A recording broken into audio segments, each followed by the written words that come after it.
Hey guys, welcome to Serious Laughs. This is episode 25. Change your thoughts, change your life. How challenging our thoughts can transform our lives. Hey you guys, this is Molly, and I used to live in New York City. Hi guys, this is Sherry. I'm a children's author for cognitive behavioral therapy and an actor. Look at that. And we have Dr. Julie. Anything you want to share with us? I grew up in Buffalo, New York. Ooh. Sherry, where did you grow up? You grew up in New York. Yeah. Long Island. But I went to Binghamton. We talked about that. Yeah. Yes, and I'm familiar. Yeah, I had a stepsister that went there for a little bit. Okay. Yeah, cold, but yeah, cold, it's all cold. Cold, it's all but cold. friendly people. Yes. Really kind people. Yes. Well, yeah, it was a great go. place to grow up. Mm-hmm. Yeah, great place to grow up. But now I'm in California. Yes, you are. And that's where I met you. And that's how we connect. We were just talking about how it's been 9 years since I've moved from California. And I was a cycle coach at LA Fitness, and Dr. Julie and her husband would take my classes. There goes my pug. Mm-hmm. And so we would cycle together, and then we formed a little group of friends, and we'd hang out sometimes. And I've met your pugs. Yeah, then we found out we were pug mothers. Yeah. So many amazing things. Not to mention also, okay, so Dr. Julie is a CBT private practice therapist in Irvine, like you said, 18 years in practice. More than that, She's actually. really? Oh, I did the math wrong because I read 2007. So I did that you started. Did you not start in 2007? Yeah, so I was at UCI, the University of California, Irvine, from 97 to 2007. But I started my private practice part-time in 2000. Oh, gosh. But I've been CBT therapist since 97 because I got trained at UCI. Oh, dang. Yeah. So I've been full-time since 2007. So that's where you got that from. So. Oh, the math wasn't wrong. The timeline was. Yeah. No biggie. So, no biggie, but I've been doing it. Yeah. I just wanted to show I've been doing the CBT since 97. Oh, man. And so you know what you're talking about. She's also the host of the podcast, MyCBTPodcast. She's a licensed clinical social worker, and you work with 15 years and up, people ages 15 and up. I do, yes. Mostly adults. Mostly adults? Yeah, a couple teenagers, but mostly, adult years. Okay. Yeah. Let's jump in because you have so much information that I think is so important to people. Sherry agrees. First of all, what is cognitive behavioral therapy? And what was your journey to study it and become a licensed clinical social worker of it? Okay. So cognitive behavioral therapy, we call CBT for short. So the word cognitive just means your thought process. And then behavioral is what you do. So it's more than just a theory. Let me say it's the most researched and successful therapy out there. Really creating change for people. So the cognitive part where you're thinking, so what we know now is that the way that you think creates your moods, which affects your behaviors and your physical reactions. And all those happen really quick, those four things. And then you also have your environment, which is the fifth part, which is super important, like your home environment, work environment, social. Right now, me and you, all of us together in an environment, so how that affects you. And so I teach people to learn how to know what they're thinking, right? So that can help change your mood. So most people live off of their moods. Moods and feelings is the same thing. So if I use them interchangeably. So most people feel something and then they go to the behavior. They do mood behavior. Oh, I'm anxious. I'm going to avoid that situation. I'm going to stay in bed all day. I'm going to emotionally eat. I'm going to drink so I don't have to feel anything. I'm going to rage, whatever behaviors. And that behavior usually works in the moment. So then the person's like, oh, that felt better. So next time they feel that, they go back to the behavior. And my theory is that's why most people in the world really don't get better, because they don't ever figure out why they're feeling that. And people think your feelings come first before your thoughts because that's what you're more in tune to. But you don't have a feeling for the heck of it. The way that you're thinking is what's causing your feelings, your moods. So in cognitive behavioral therapy, it's about having tools. So when I say, well, why are you anxious? Well, I think I'm going to come on this podcast and screw up. That's my thought, right? Oh. Which makes me feel anxious. And my behavior could be, maybe I'd say, no, thank you. I'm not going to, put myself out there, right? And physical reactions can be, what a lot of people feel with anxiety or depression, fatigue, increased heart rate, upset stomach, the muscle tension, headaches. Those are all physical reactions. Your sleep gets messed up, appetite change. So again, all those 4 things happen quickly. The thoughts create your moods, affects your behaviors, your physical reactions. And then the environment you want to look at and say, is my environment causing me a problem? Am I in a hostile work environment? Am I in an emotionally abusive relationship? That type of thing. And then, do I need to leave the environment? Do I need to learn to set boundaries? What do I have to do within that? It's important to look at, because it's good that people look at themselves, but a lot of time people do blame them. Oh, it must be me, must be me. Sometimes it isn't you, and it's the environment you're in, and you need to change that. So that's what CBT is in an easy form. And then how I became a CBT therapist is, I was working at UCI at their psychiatric outpatient center in Orange, California. And I was just, being honest, I was just a regular therapist, and I really didn't have a specialty. And they had a CBT group there. And Dr. Dennis Greenberger, who's my main person that trained me initially, they're like, you need to take this over. I'm like, what? So I was able to sit with him and do the group. And then I trained the psychiatry residents, because it's a teaching hospital.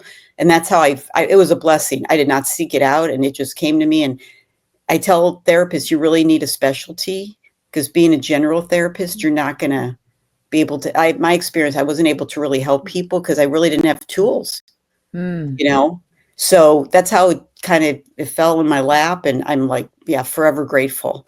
And so I've been, I started getting trained in 97 with Dr. Dennis Greenberger. And I did the group, and then, I did the training. And then and then I've done more training, as years have gone on.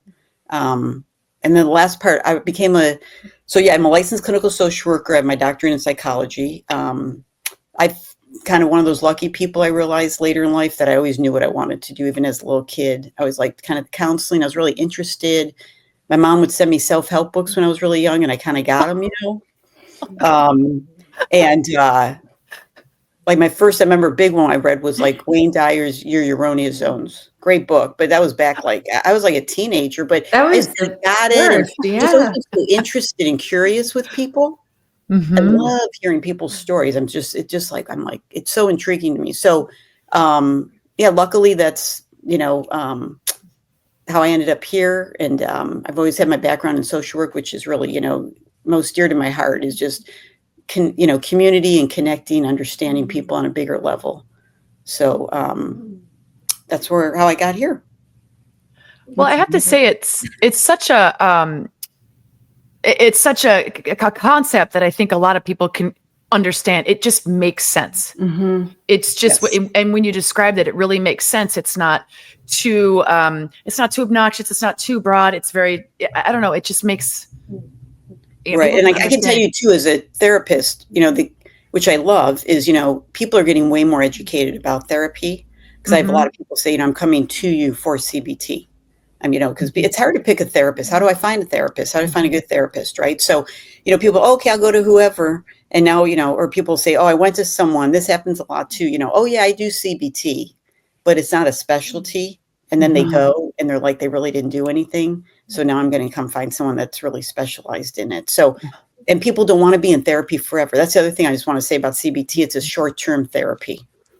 So some people love therapy and, they want to stay longer. That's great. But if you really are working it and putting your time in, sometimes 10 sessions and we're good to go, and people have their tools. And I've just seen things that, just miraculous changes that people that are really I am ready to get better. So that's another reason that it's really, people are, want to come to that, because they're just tired of feeling bad and they just want to get better and be able to move on. And it does really work, because I have been through CBT therapy years and years ago, and it really alters your cognition and by extension, your behavior. And you get homework. It's you have to sit with discomfort is really what it comes down to. You learn that that's your thought. It's literally just a thought. Exactly. And you can observe it and not engage. Just because you have a thought doesn't mean you are the thought. Yeah, and just because you have a thought doesn't even mean it's true. Or it's true, exactly. Right? Yeah. Yes, we all have 80 to 90,000 thoughts a day. Jeez. Yeah. So we obviously don't know much of what we're thinking, and we're just reacting really to the world. Right. Brilliant. Yeah. And I always tell everybody, like, as a child, our parents didn't have these tools. So you come home and you're sad. Oh no, let's have a cookie and watch a cartoon, feel happy, feel happy. And nobody ever figured out what actually made you sad. It's just people are also, the discomfort you're having makes them in discomfort and they just want to fix it. So nobody says, well, what do you think? What happened? What are you thinking about that's even making you feel sad? Because Could maybe we your address interpretation that? is even true. Oh, sorry about that. Could we address that? Because, you work with individuals regarding instead of couples. Could you address that? Or families? Yeah. And why is that? Why do I work with individuals? Yeah, as opposed to, I only laugh because I love individual. Yeah, couples is a real tool, a real skill. And I really like work. So I work with individuals because, first of all, I believe that even if I have people who will call and be like, oh, my partner won't come. And I'm like, well, they don't have to come, because it's all going to come down to what you're doing anyways in the relationship. Right. And you're going to come in and, what are you thinking about the problem, say, in the relationship? And is that true? And changing your thoughts and how you behave. And then you're going to go home and be different. And that person's going to react to you differently. Right. So so a lot of people are like, oh, my partner won't come. And I'm like, just go show up. If you want some therapy, go show up. Because even in couples therapy, what is each person going to do to make the relationship better? But to be honest, I just enjoy working with individuals. Couples are tough. A lot of times they just kind of bring their arguments into your office. You have to be very skilled on how to work through that. Families, a couple times, here and there. Sometimes with teenagers, I'm pretty good at kind of being an advocate for, let me introduce that to your parent and help them get comfortable with whatever, if it's, appropriate and healthy for the teenager. And just hearing it from a professional, a lot of times parents will be more open. So there's a little bit of that. But I mostly get individuals. If I have couples, I just refer them out to my friends that are specialists with that. But you can get a lot of work done just with the person one-on-one. And I think it's good for everybody to have that space to just be able to say whatever they want and not worry about it. I love that. And they take the onus also. It's my journey, and how can I react? So right. And it makes them feel more in control, like, oh, I have a part in this. I can do something. I'm not just waiting for my partner to be a nicer person or to, meet my needs. What can I also do to meet my own needs? Really good. All right. We have another question for you. Okay. So it seems like we're seeing an ever increasing amount of statistics on anxiety and depression in our modern world, especially since COVID. 2020 seemed to be like a big shift. So how does CBT work to address these mental challenges? And can you share any examples of CBT in action with tangible results? Yeah. So CBT is the number one recommended therapy for anxiety, depression. And you're right, like anxiety is the number one mental health issue in the United States for sure. And and with COVID and I think in general, people are just more open to mental health, right? When I do histories with people and I'm like, oh, do you have any family history of mental health or, a generation back from mine, like people didn't really go to therapy. People weren't, diagnosed. People just, didn't address it. Right. So it's always been there, obviously. But now that people are more open and it's more of a supportive environment, people are coming and saying, yeah, I'm dealing with all of this. Right. So, and I think why it's even risen more, there's just so much more to deal with. Right. Just social media. Things that I didn't have to deal with as a kid. Right. Like I could just go off and come home, as they say, when the lights come on, nobody was calling me. I didn't have a beeper going off. Like I didn't know what all my friends thought about me off of social media. Like it's a whole nother animal to digest. And even adults struggle with it. I've had adults in my office. I'm like, get off, stop looking at who's liking what. And everybody looks like their family's fabulous. And it's just a picture. So that really creates it, because then people start comparing themselves to others. What they just say is like the death of all of us if you compare yourself. So I think that's why everything's that's another element to why things have gotten worse. And the world, it really has changed, right? There's way more divorce. When I was a kid, my parents were divorced, but I was like the only one on the block. Like, there's just people just kind of stayed together more. And even if they weren't happy, but, families were more intact. Now there's just, people are getting, married, divorced, the families, the blending. Oh my God, I don't want to take your whole pocket. There's just so many reasons why it's gone. Right. So, yeah. Well, it's almost like we have psychological ADD. Like that joke, like squirrel, I feel like we're constantly bombarded with information, misinformation from a micro to a macro. And so no one's really listening. And I'm guilty of it myself. Sometimes I'll be talking and I get distracted. Like, my son will call me from college and I'm like, oh, wait, he's saying something, Right. So it makes sense. And it's hard to check out. Let me tell you. So I was just on a family trip and I'm checking out. I was in another country. And but I checked my emails and it was hard. I didn't read, but just some pictures of people I was trying to check out from would just show up. I mean, it's hard to check out unless you are completely off your phone, even when you try. So you have to really be mindful and manage that. Right. And if you can't be off your phone, get off your phone. But, even when you try your best, things get thrown at you. So we have to be mindful. Like, I'm not, this is what I'm focused on right now. I'm not even, I'm not going to go there. So, so there's so many examples of CBT in action, but I could, like I said, even, really, even with being on with you guys today, how is it going to go? I want to be able to really be articulate. I want to have people learn, get interested, take something away from this.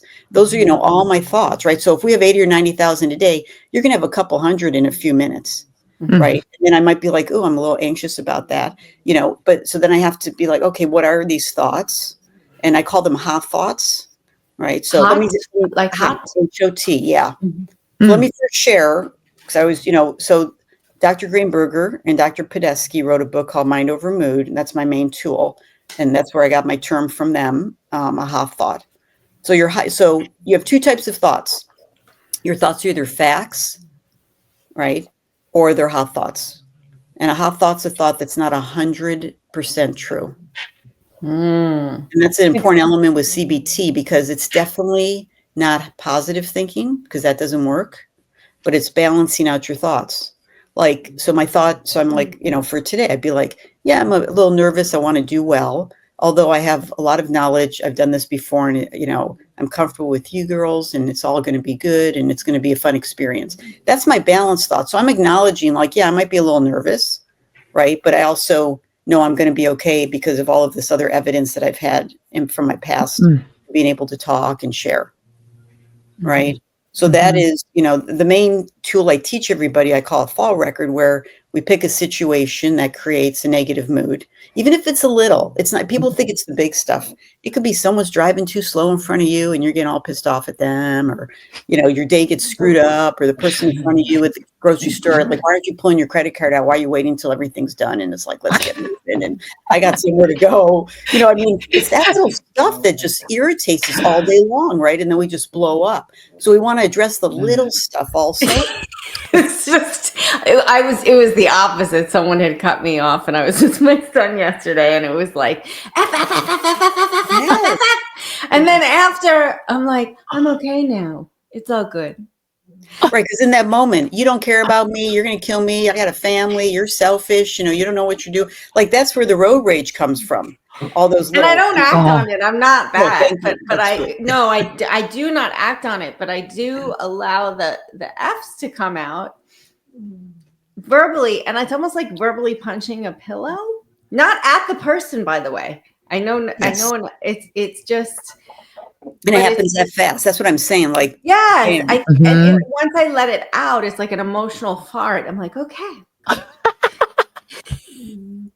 And that's okay to, again, if you don't act on it, but a lot of people do. They'll start tailgating you, though, So anyway, so we pick a situation where you've had a negative mood. And it can also be past issues you've not addressed that's still weighing on you. Current things in your life, things coming up in the future. There's no rules, anything you want to address. And then we identify your moods, and then we start figuring out what are the thoughts that are going through. And then we want to say, are they hot thoughts, which again are the ones that are not 100% true, which is most of our thoughts, to be honest. And then we challenge them. What evidence do you have that this thought is true? What evidence do you have that it's not true? And then we come up with the balanced thought. And the one thing I didn't say earlier, I just want to add with the research with CBT is it's been replicated for probably about 50 years now, is they took PET scans of, they had, a research group. Nobody was on medication and they took PET scans. That's where you see the picture of your brain when it's, red, yellow, blue. A lot of people have seen that, in a book or something. And then half the group got CBT for 10 weeks and the other group didn't get any therapy. And then they went back and did another PET scan. And they actually saw a change for the better in the PET, in their brain chemistry for the people that had, the CBT, that, your prefrontal lobe, the front part here, if you get a PET scan, if there's a lot of, say, anxiety going on, a lot of red, like your brain's a little bit on fire, it's shooting off. And then it was, not as red and it was calmer just by changing the way you think. Huh. So it's very powerful. It really does work. It really does work, especially, medicine has its place. It's not my scope, but so I'm not saying if you're on medicine, don't make changes. It's all good, but a lot of people don't want to, right? Or they haven't found the help. This can be just as helpful if you have mild and moderate symptoms based on the research. Mm-hmm. So what I was explaining earlier was, the fall record, what am I thinking that's causing me to feel this way? And is it 100% true? And that's the first thing, take away today. I tell my clients at the first session, just start when you have a negative mood, just start saying, what am I thinking? Instead of like, oh no, and you want to just create that habit that you get into your thoughts a lot quicker than you do now. And then, you'll start to see like, oh, that really isn't true. I don't need to act on that right now. So you just kind of slow it down a little bit. You take the time. Pause and breathe. Pause and breathe. Okay. Well, you touched on this a little bit ago, in terms of the couples therapy. So, and mentioning that you can even go on your own and it can start to affect your relationship. So how can it help to improve our relationships? And I mean, you did touch on this. Why is it focused on working with individuals using CBT as opposed to couples or families? My bad. No, it's a great answer. I have really good information on that I can give you, actually. Let's talk about it. Okay. So when you learn the fall record, what I just explained right now, right, and you're able to be aware of what your thoughts are, it's a fabulous way to communicate. So this is one area where I know I differ from my friends who are marital therapists. A lot of I'm kind of generalize a little bit, but, they're very focused on how you're feeling, right? And I am too. I mean, the whole CBT is, change how you feel by changing how you think. That is the goal, to feel good. But when, say you're talking to your spouse and, they come at you and they're like, I'm really angry or I'm hurt, we tend to be like, oh no, I'm sorry. What do you need for me to, to fix that? I say to people, once you learn these CBT tools, that's how you're going to communicate. So, oh, I'm sorry you're feeling hurt. What are you thinking that's caused you to feel hurt by me? Right. You want, but when you ask someone else, when you ask your kid, oh my God, I'm, never showing up to school again. I'm dead. What are you thinking?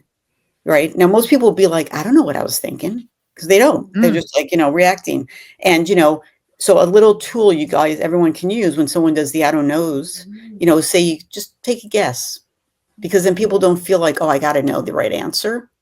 Okay. But they tend to nail it on that. They tend to boom, boom. I'm like, well, there's your answer, right? So in your communication with your partner, whoever is in your life, right? I do this with my kids, they start, saying all this and I say, is that a hot thought? Like when you have that language together, but to ask, the person in your life when they're upset with you, you're having that conversation. What are you thinking that's making you feel that way? Right. I think it's so as a, I'm in a marriage too, like you get to the issues so much faster. And you can clarify, like maybe they're hurt, because they think you forgot, something important in the day, right? When you haven't had a chance to even explain maybe something else that happened that's really now, they didn't really forget, right? But you want to just clarify that, right? Just, what do you think? Oh, you're thinking I forgot. You're thinking I'm not important to you, right? So if you can address the thought, you can really resolve things a whole lot faster. That's brilliant. We have to timestamp this. I did. I wrote it down. I mean, go ahead. I just want to say, so I laugh with, my kids because, they'll be like, they want to just, people just want to share emotions. I understand you. What? That's fine. I'd be like, oh, I'm so, and then I'm like, well, is that a hot thought? And they're like, I want it to be a fact because I'm pissed off or, whatever. And then they're like, funny. okay. So now they call me, and they're like, okay, I got a hot thought. I just want to kind of say it. Can we talk about it? Yeah, that's great. And so you can develop this language within your relationships. Right. And you kind of laugh at yourself. You're like, okay, no, it's a hot thought. I've said to my husband, I know this is stupid. It's a hot thought. I just got to say it out loud so I can move on because it's just like stuck in my head. I think it's brilliant. Love that. Silly, and then you just kind of, move on. But it's almost like an assumption, a hot thought. Well, yes. Really? Yes. Because it's never a fact. If it's a fact, you kind of accept it. No one says, are they really dead? Have they really, you know what I'm saying? Like those are facts. Yes. But the ones that get us worked up, they're assumptions. Yeah. An assumption. Yeah. It can be hot thought kind of / assumption. Yes, for sure. Most can hot thoughts be really thoughts. good things too? Like hot meaning like, of course I'm getting that position. Of course I'm getting that award. No. Okay. So it's always something. Ooh, that was a good question. Yeah, no, because that's feeling self-confident. Oh, okay. Those are good thoughts, right? I mean, to kind of pump yourself up for something. Mm-hmm. I wouldn't say to someone like, oh no, don't think that because maybe you won't get it. That's a hot thought. Get your expectations down. Keep those thoughts cool in a cage. If they came back and didn't get it and said, oh, I'm not good enough, there's your hot thought that we can Gotcha. Okay. Yeah. Well, I love that tool. And I have to say, anytime my husband goes out of town, my youngest always comes home with at least one grow note, a red note from school, because everything changes at home. But we try to keep it the same in terms of bedtime and blah, blah, blah, all that kind of stuff. But dad's not here and now it's mom. And a couple of times recently, I can't tell me how many times this week I've been the worst mom in the world out of his mouth. The worst mom in the world. This family is the worst, so I'm going to use this. I wrote it down.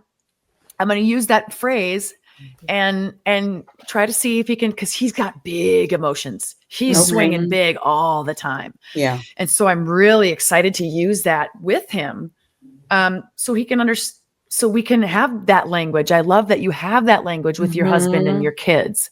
Yeah. Amazing. So you could say to him, so I would, sit down with him and write down, this is the worst family. And then say, what evidence, what facts can you give me that this is the worst family? Now, normally the mistake people make here is they come up with more hot thoughts to support their hot thoughts. Sure. Yeah. So many times, it happens often, people's hot thoughts are so strong, they have no evidence to support them, but they're making life decisions based on them.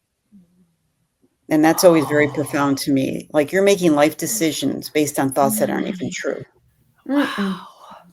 And that's why people really need tools, right? So your son might say, like, oh, you don't let me stay up to finish my show, and you can write, oh, okay, that's evidence. I don't let you stay up. Write it down on the paper, And then the next column is what evidence is there that doesn't support the hot thought? Oh, well, I know mom and dad love me. Sometimes you let me finish my show.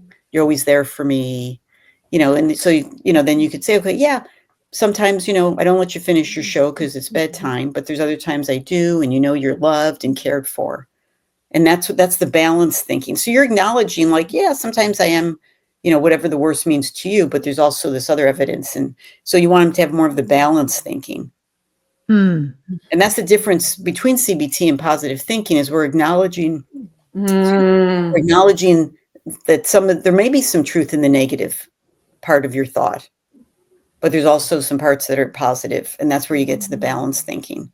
And that's the difference. I always say positive thinking doesn't work because the last 2 minutes, it's like for the last leg of the marathon, because I can tell my client, oh, you're going to be fine. Don't worry. Oh, Dr. Julie said I'm going to be fine. That really feels good. And then they leave my office in 5 minutes. They're like, based on what?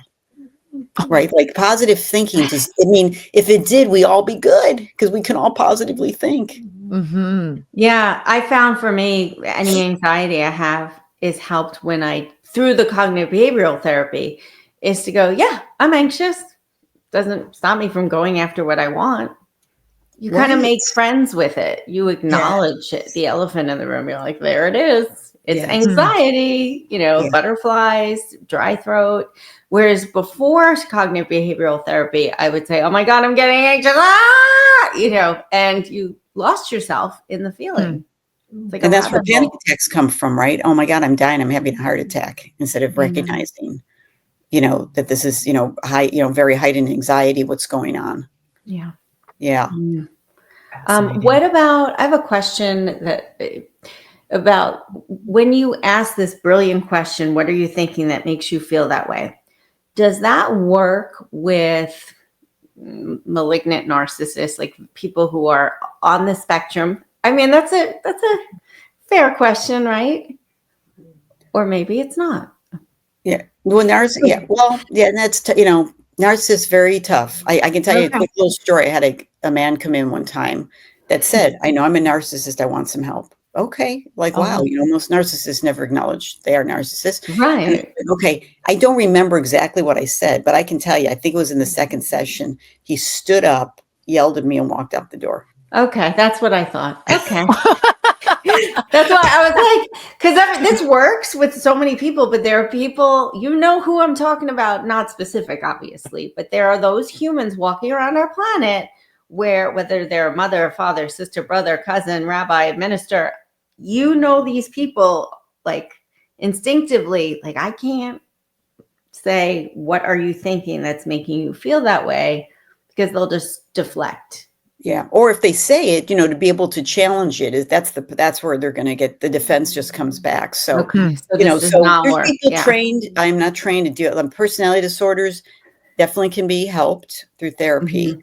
Those are some tough ones. And I would find, like, I'm definitely into, refer to get the clients the best therapist for them, and, who specialize in that. When you say the spectrum, I've worked with a handful of people with Asperger's.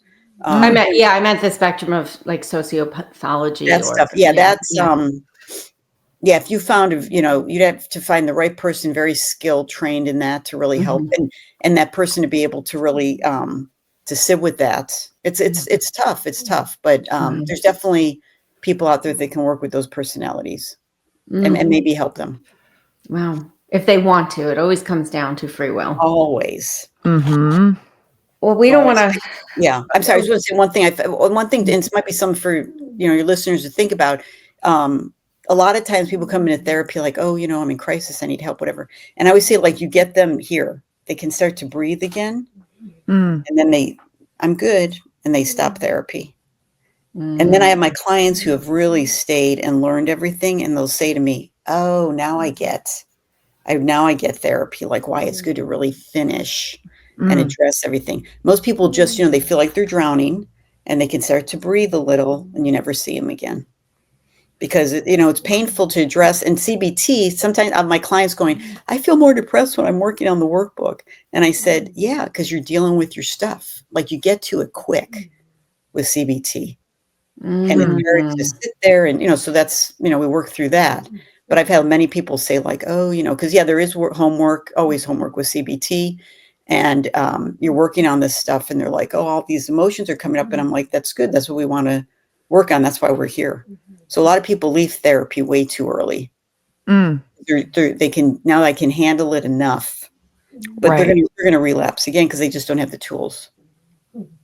Is it something you kind of mentioned? You said about 10 weeks or 10 sessions. Sometimes you said, but is that kind of up to you? You decide between you and your client. I feel like you're ready to go on with your tools, or is that kind of something you talk about together? How does that work? Yeah. So my first session, I was taught this in my grad school. Like, your first session, you actually talk about when you're going to terminate the therapy. Like, because you want to empower people, and therapy. I'd say therapy isn't forever, right? So you're here to get better, and you get back on with your life. So we talk about, as you start to get better, we're going to start spacing out the sessions. Okay. Yeah. And then until, when you're ready to feel like, yeah, I got it, I'm doing much better. In the workbook that my clients use, the Mind Over Mood, every week there's a scale that they do their depression, anxiety, where it's very concrete with some numbers, we know where they're at and we can see their progress. And then, people will finish up and then my door's always open. I see, they may come in for like a booster session. I call like, oh, I just need to come in. Something happened new. I need to, check back with you. Oh, sure. But yeah, if people are really working it, I'm telling you, 8 to 10 sessions.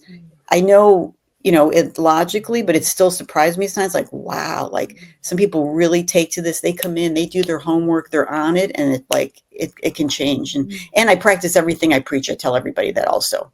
Okay. I practice everything. I believe in it, and I think you need to if you're going to teach people and expect them to follow through, because it does take some. It's it's a commitment, to actually take the time to do the homework, in between the sessions. Mm-hmm. Can people work with you over Zoom? Like, let's say someone is listening to this and they're like, yeah, but I'm in Bangladesh or, Idaho.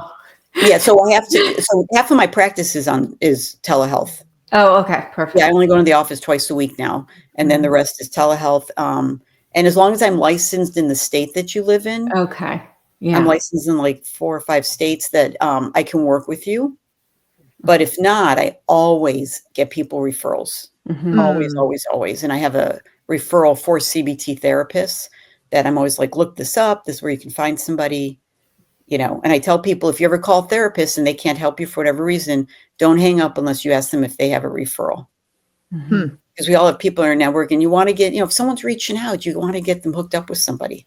Right. Otherwise they get off the phone. It's like, okay, I don't know, who do I call now? This is the one person my doctor gave me. I don't know what to do. Yep. Yeah. Especially in crisis. Yeah. Yeah. Oh, especially in crisis. But it might be that little window that someone's open to it. I have people say, oh my God, thank you. Okay. Yeah, I'll call them. Like they're shocked that I've taken the time to say, here's some other people, reach out, or they take your insurance, or, whatever, or they live where they can, I'm not licensed there, whatever. People feel so grateful that you care enough to say, here, I want you to find somebody, even though I'm not the person for you, or I can't work with you for whatever reason. Because especially when you're in that moment, you feel probably alone, overwhelmed. You don't know what to do. Where am I going to go? And it's like, oh, you gave me a name.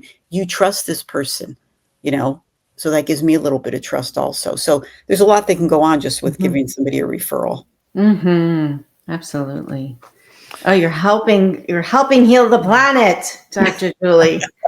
Yes. And the one place everybody can start is to check out your podcast. Yes. It's free therapy. My Yeah. CBT podcast. My CBT podcast. Yes. Yeah. Yeah. I've heard from people. It's been very humbling. You guys will probably experience this also when people reach out to you that, I didn't really, like when I started, like, oh, the United States, like I didn't really understand the whole platform thing. And my kids kind of pushed it. Oh, Mom, you should do this. And I have heard from all over the world. I have cried over emails I've received from people saying like, I finally understand the CBT, or I can't afford therapy. Like, like like you can see, I get a little speechless. Like, I can't believe how much it has helped others. And I'm just so thrilled, because that was my intention, just wanting to, I believe in it. And I think the more people with the tools, the world will be a better place.